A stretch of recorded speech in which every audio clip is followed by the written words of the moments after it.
1840-এর দশকের এক সন্ধ্যা, রাস্তার ধারে ছোট্ট এক ডাকবাংলো। দীর্ঘ সফর শেষে এক ব্রিটিশ বাবু এসে পৌঁছলেন সেখানে, ক্লান্ত, ভীষণ ক্ষুধার্ত। বাংলোর খানসামার উপর পড়ল রান্নার ভার।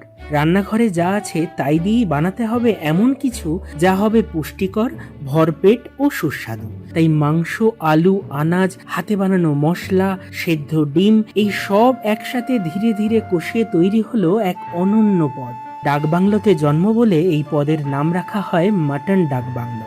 সময় বদলেছে, কিন্তু সেই স্বাদ আজও অমলিন। আজ যদি সেই ঐতিহাসিক স্বাদ ঘরে আনতে চান, তাহলে হয় আপনাকে আলাদা করে মশলা ভেজে বেটে নিতে হবে, নয়তো ব্যবহার করুন ইমামি মন্ত্র মিট মশালার নতুন 5 টাকারই প্যাক। আজ এই 5 টাকার পুরো প্যাকটাই ব্যবহার করা হয়েছে 700 গ্রাম মাটনের জন্য।